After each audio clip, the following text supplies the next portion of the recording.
Hello everyone, good morning, जय श्री राम। तो आज मेरा सीडीपी का तीसरा क्लास है। मैंने ऑलरेडी 2 क्लासेस डाल रखे हैं, आप लोग ज़रूर देखें और कुछ रिस्पॉन्स हो तो मुझे कमेंट करें, कुछ त्रुटि हो तो मुझे बताएं, कुछ सुझाव हो तो मुझे कमेंट में ज़रूर बताएं। तो आज हम तीसरा क्लास लेंगे ये सीडीपी का, जो कि आज हम पढ़ेंगे बीएफ स्किनर का क्रिया प्रस्तुत अनुबंधन सिद्धांत के बारे में। इस सिद्धांत का प्रतिपादन अमेरिका के हार्वर्ड विश्वविद्यालय के प्रोफेसर बीएफ स्किनर द्वारा किया गया है। बीएफ स्किनर ने सबसे अधिक अनुक्रिया पर जोर दिया, इसलिए इससे क्रिया प्रस्तुत अनुबंधन सिद्धांत कहा जाता है। बीएफ स्किनर ने अपना पहला प्रयोग चूहे पर किया, उसके बाद कबूतर पर। इन्होंने बॉक्स लिया, उसमें कुछ चूहे को बंद कर दिया।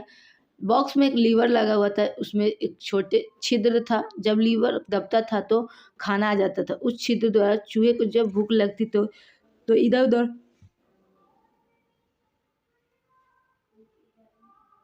घूमने लगते थे तथा अचानक उनका पैर लीवर पर लगा और उसे छिद्र से खाना आ गया। इसके बाद उसने इस प्रक्रिया को दोहराया और खाना दोबारा आ गया। इसमें चूहा जब भी प्रतिक्रिया करता था उसे खाना मिल जाता था। इसे ही क्रिया प्रस्तुत अनुबंधन सिद्धांत कहते थे।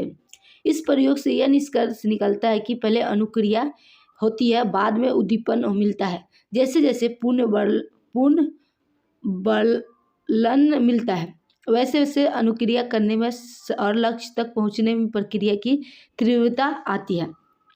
सीखने की अनुक्रिया में पूर्ण बलन का विशेष महत्व होता है। पूर्ण बलन जिस उद्दीपक को देने से अनुक्रिया करने की संभावना बढ़ जाती है, पूर्ण बलन कहलाता है। जैसे पेपर पास करने का पेरेंट्स द्वारा साइकिल या मोबाइल देना। पूर्ण बलन का 2 प्रकार होता है, सकारात्मक, नकारात्मक। सकारात्मक होता है जैसे पानी, भोजन, नौकरी, प्रशंसा आदि। और नकारात्मक होता है जैसे दंड देना, मारना, पीटना, डांटना आदि। प्राणी का सकारात्मक पुनर्बलन दिया जाता है तो प्राणी क्रिया को दोहराता है। यदि नकारात्मक पुनर्बलन दिया जाता है तो प्राणी क्रिया को नहीं दोहराता।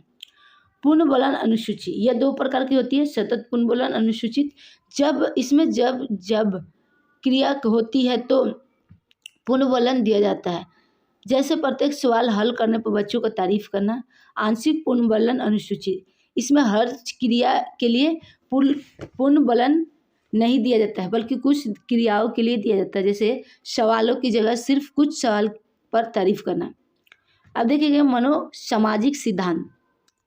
यह सिद्धांत एरिक्सन द्वारा प्रतिपादित किया गया है। इसका मुख्य उद्देश्य बच्चों में व्यक्तिगत पहचान कैसे होती है उस पर इनके अकॉर्डिंग पूरा जीवन 8 स्टेप होकर गुजरता है। पहला स्टेप है विश्वास बनाम अविश्वास। ये 0 से 2 वर्ष तक के बच्चों में होता है। जिन बच्चों के माता पिता से प्यार आदि मिलता है उनका विश्वास भाव विकसित होता है। दूसरी तरफ जिन बच्चों को माता पिता से प्यार आदि नहीं मिलता है वह रोना बिखरना शुरू कर देते हैं। इस प्रकार इस क्रिया से बच्चे में अविश्वास उत्पन्न शुरू हो जाता है। अब दूसरा है स्वायत्ता बनाम श्रम लज्जा शक। ये है 1.5 से 2 वर्ष से 3 वर्ष के बच्चों को। स्वायत्ता का अर्थ है स्वयं से अर्थात जब बच्चे खुद से खाना कपड़ा पहनना ज़्यादा पसंद करने लगते हैं, वो अब दूसरे पर निर्भर नहीं रहते हैं, वे स्वयंता कहलाता है। दूसरी और बहुत सख्त माता पिता जब काम करने पर डांटते हैं तो बच्चे अपने ही अंदर शक का अनुभव करते हैं। तीसरा है पहल बनाम यानी दोस्त। 3 से 6 वर्ष के जब बच्चे में समझने की क्षमता का थोड़ा विकास हो जाता है तो उसमें जिज्ञासा बढ़ जाती है, वह बहुत ज़्यादा उत्सुक हो जाता है। उत्सुक होने की वजह से वह पहल करता है। दूसरी, जब माता पिता उसकी उत्सुकता को दबा देते हैं तो या उसे डांट देते हैं तो दोष भाव उत्पन्न शुरू हो जाता है।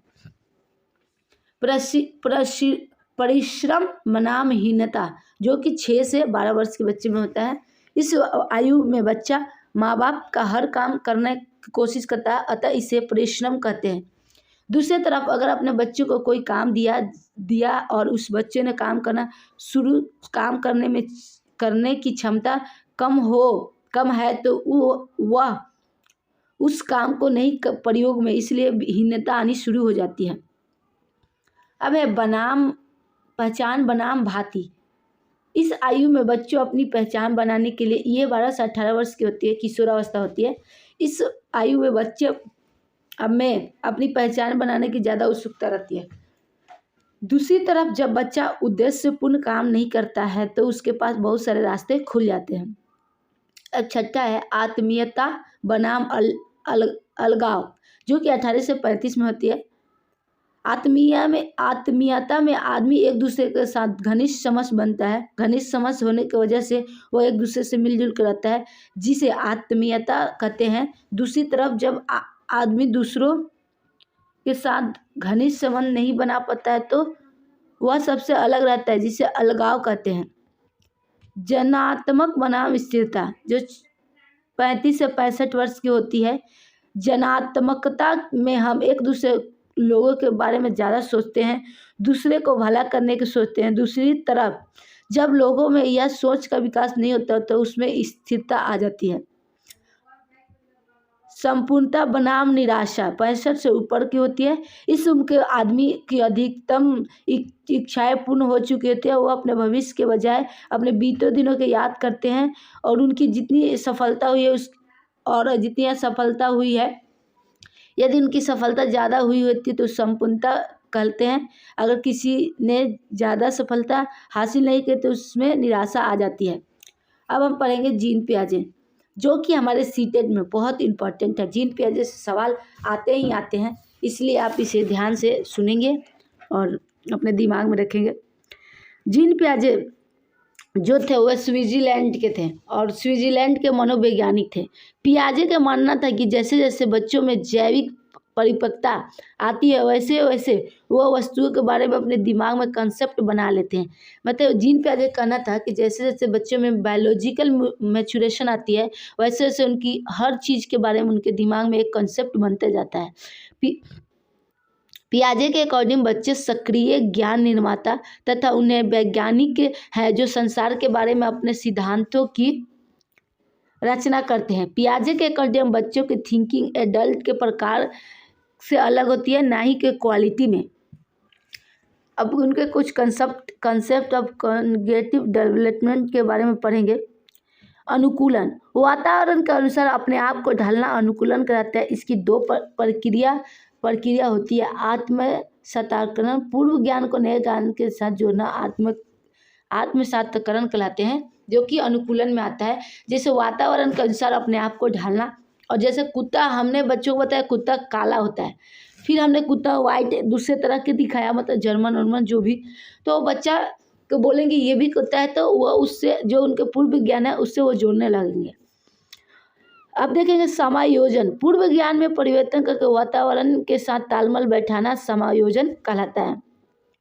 साम्य धारण संतुलन, इसके द्वारा बच्चा आत्म सत्ताकरण और समायोजन की प्रक्रिया के बीच संतुलन कायम करता है। स्कीमा, मानव के शरीर में जो चीज़ें पहले से स्टोर होती है वह उनका प्रयोग करके किसी अन्य विषय के प्रति एक धारणा बनाता है, तो इसे स्कीमा कहते हैं। मानव शिशु को स्कीमा प्रवृत्ति और प्रतिक्रिया जन्मजात होती है। अब संगठन, पियाजे के सिद्धांत में संज्ञानात्मक प्रणाली के लिए स्कीमाओं को पुनः व्यवस्थित करना, उन्हें स्कीमा से जोड़ने का संगठन कहा जाता है। पियाजे ने संज्ञानात्मक विकास की 4 अवस्था बताई। संवेदी पेशीय अवस्था, जो कि 0 से 2 वर्ष के बच्चे में होते हैं। इस अवस्था के बच्चा अपनी ज्ञान इंद्रियों के माध्यम से सीखता है। इसमें वस्तु स्थायित्व का गुण आ जाता है, यानी बच्चा अपने दिमाग में वस्तुओं का छाप बनाना शुरू कर देता है, जिससे वह छिपी हुई वस्तु को भी ढूंढ लेता है। पूर्व संज्ञानात्मक अवस्था, जो 2 से 7 वर्ष तक के होते हैं, यह क्रिया करने से पहले की अवस्था है। इसमें बच्चा सामने आने वाली चीज़ों को देख पाएगा, समझ पाएगा, लेकिन कोई क्रिया नहीं कर पाएगा। इस स्टेज के बच्चा प्रतीक प्रतीकों यानी सिंबल का यूज करने में निपुण हो जाते हैं। जैसे साइकिल, सब सुनते ही उनके माइंड में एक साइकिल का इमेज बन जाता है। ये बच्चे का जो भी स्टेज होता है बहुत ही निपुण हो जाता है। इस स्टेज में लक्ष्य निर्देशित व्यवहार की क्षमता आ जाती है। जीववाद, जब बच्चा सजीव और निर्जीव वस्तुओं में अंतर नहीं कर पाता है। अहंकित, जब बच्चा यह सोचना शुरू कर देता है कि वह कर रहा है, सोच रहा है, वह सब ठीक है। अपटलवाटी, इसमें बच्चा वस्तुओं की संख्या, समस्या आदि के उलझन पलटना नहीं सीखता है। जैसे 4 + 6 10 बोलेंगे, लेकिन 6 + 4 10 नहीं बता पाएंगे। अगर बच्चा को सजीव निर्जीव में उनको फर्क नहीं, आप ही देखे होंगे कि अगर कोई बच्चा दरवाजे में चोट लग जाता है तो हम कहते हैं दरवाजा को मारेंगे, तो वो खुश हो जाता है। अब मुद्रा, संपन्न, दूरी, भार, ऊंचाई, कर्म निर्धारण, योग्यता आदि का कंसेप्ट में कमी, इसी कमी में अवस्था में आती है। जैसे अगर कोई बच्चे को 2000 देंगे और उसी को 10-15 सिक्के देंगे तो वो सिक्का ही लेगा, 2000 का नोट नहीं लेगा, क्योंकि उनको लगता है कि ये कम है, ये ज़्यादा सिक्का है तो ये ज़्यादा है। अब देखेंगे केंद्रीकरण, एक समय पर किसी वस्तु को केवल एक विशेषता पर ध्यान दे पाने की प्रवृत्ति को कंसेप्ट कहते हैं। संरक्षण, अगर किसी वस्तु के साइज या स्पेस में चेंज कर दे तो उसकी क्वालिटी पर कोई प्रभाव नहीं पड़ता, लेकिन बच्चा इसको समझ नहीं पाता है।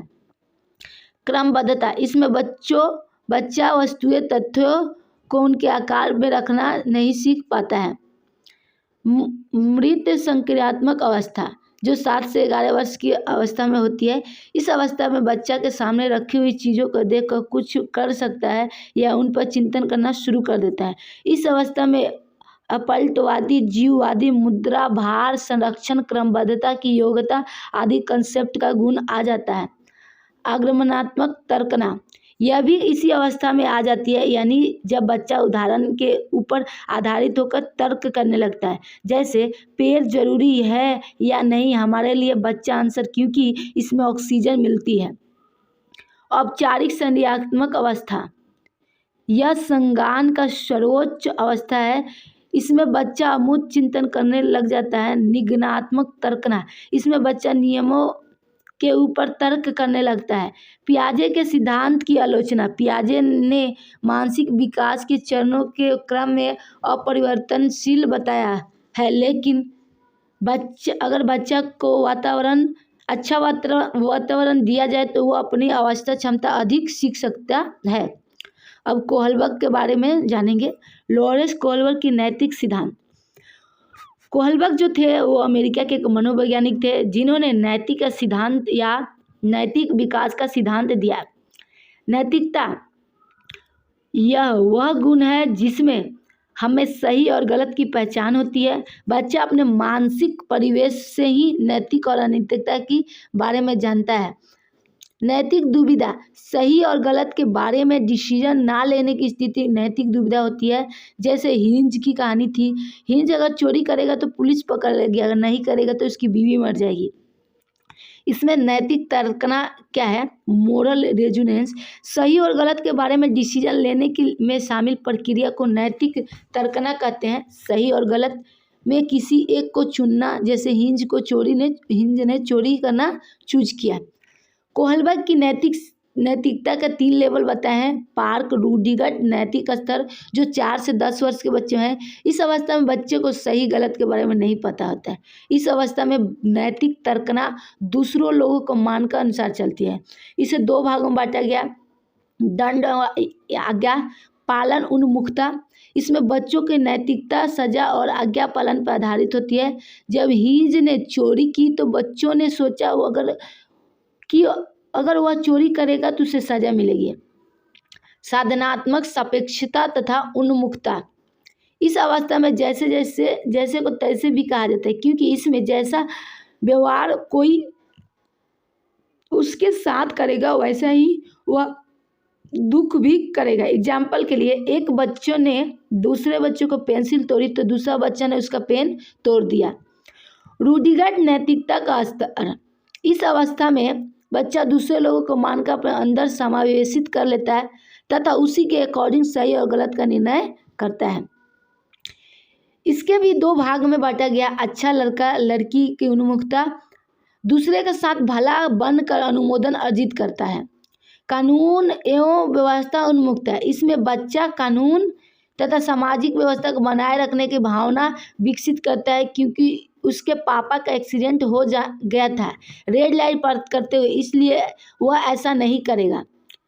उत्तर रूढ़िगत नैतिकता, जो कि 13 वर्ष के ऊपर के बच्चे होते हैं, इसमें डिसीजन खुद से ही लिए जाते हैं, ना कि समाज के जरिए कि क्या सही है क्या गलत है।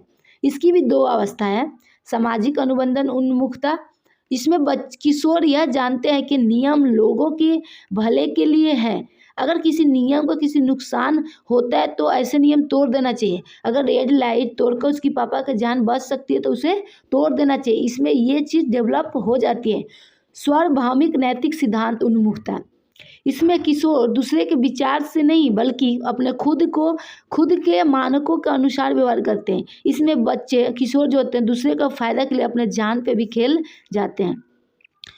कोहलबर्ग के सिद्धांत की आलोचना, इनमें सिद्धांत की आलोचना कैरोल गिलिगन ने की थी। उन्होंने तर्क दिया कि कोहलबर्ग ने अपने एक्सपेरिमेंट में महिलाओं की कम प्राथमिकता दी गई थी। Male and female moral resonance में कल्चर में के डिफरेंस को इम्पोर्टेंस नहीं दी। अब पढ़ेंगे वाइगोस्की और सामाजिक सांस्कृतिक सिद्धांत के बारे में पढ़ेंगे। लोवेस्की एक रूसी वैज्ञानिक थे जिन्होंने सामाजिक सांस्कृतिक सिद्धांत का प्रतिपादन किया। यह सिद्धांत बताता है कि बच्चा अपने समाज और संस्कृति के अंतर्क्रिया करके सीखता है, यानी सामाजिक अंतर्क्रिया के बाद विकास होता है, जबकि पियाजे यह मानते थे कि पहले विकास होता है बाद में अधिगम। वाइगोस्की के दो महत्वपूर्ण कंसेप्ट हैं, ZPD जोन प्रोमिक्सल डेवलपमेंट, यानी समीपस्थ निकट विकास का क्षेत्र, वास्तविक विकास के स्तर तथा संभावित विकास के स्तर के बीच के अंतर को समीपस्थ विकास कहा जाता है। दूसरा है स्क्रैफोल्डिंग यानी ढांचा। वाइगोस्की के द्वारा दी जाने वाली टेम्पोररी हेल्प या गाइडेंस को स्कोविंग यानी पार या ढांचा कहते हैं। MKO होता है मोर नॉलेज अदर, जैसे टीचर, पेरेंट्स, फ्रेंड etc। इन्होंने भाषा के अनेक विचार दिए। इनके अनुसार भाषा और चिंतन शुरू में अलग अलग होते हैं लेकिन बाद में एक साथ हो जाते हैं। वाइगोस्की ने कहा, पहले भाषा आती है बाद में विचार आता है। भाषा संज्ञानात्मक विकास का सुगम बनाती है। निजी भाषण आंतरिक भाषा, इसमें बच्चा अपने ही कार्यों को निर्देश देने के लिए भाषा का उपयोग करते हैं। अब पढ़ेंगे नोम चॉम्स्की के बारे में, जो कि भाषा विकास का सिद्धांत दिए थे। यह अमेरिका के रहने वाले थे। इनका मानना था कि बच्चों में भाषा सीखने की जन्मजात क्षमता होती है। ये कहते हैं कि बच्चे की मस्तिष्क में एक डिवाइस होता है जिससे बच्चा भाषा सीखता है, जो कि डिवाइस ऐसे है भाषा अधिगम यंत्र। एग्जाम्पल के लिए इन्होंने सार्वभौमिक व्याकरण का सिद्धांत यानी ग्रामर जन्मजात होती है। चॉम्स्की ने भाषा के दो लेवल बताए, सतही संरचना और गहरी संरचना। सतही संरचना को सरफेस लेवल को बोलेंगे, इसमें बच्चा सिर्फ ध्वनियों शब्दों को जानता है लेकिन इसका अर्थ नहीं जानता है, जैसे मम्मी पापा खाना पीना आदि। और डीप लेवल में है, इसमें शब्दों के अर्थ का ज्ञान होता है। अब देखेंगे Bloom taxonomy of educational objective. Benjamin Bloom यह अमेरिका निवासी थे। इन्होंने शैक्षणिक उद्देश्यों का वर्गीकरण किया था, ज्ञानात्मक पक्ष, भावनात्मक पक्ष, क्रियात्मक पक्ष। ज्ञानात्मक पक्ष, इसका वर्गीकरण ब्लूम ने 1956 में किया था। यह मानसिक क्षमताओं से संबंधित होता है। इसके उद्देश्य को सरल से कठिन और शिक्षण अधिगम निम्न स्तर के ऊंचे स्तर तक ले जाने के दृष्टिकोण 6 भागों में बांटा है। ज्ञान, बोध, अनुक्रिया, विश्लेषण, संश्लेषण, मूल्यांकन। अब देखेंगे भावनात्मक पक्ष। इसमें वे तरीके शामिल होते हैं जिसमें हम भावनात्मक रूप से सामना करते हैं, जैसे तारीफ, उत्साह, प्रेरणा आदि। तीसरा है क्रियात्मक पक्ष। इसमें शारीरिक हलचल, मोटर स्किल के क्षेत्र में आदि में शामिल होते हैं। तो ये रहा आज का वीडियो। अगर आपको पसंद आए तो लाइक करें, कमेंट करें और सब्सक्राइब करें। अगर कुछ सुझाव दे सकते हैं तो प्लीज़ कमेंट में ज़रूर बताएं। धन्यवाद। आपका दिन शुभ हो।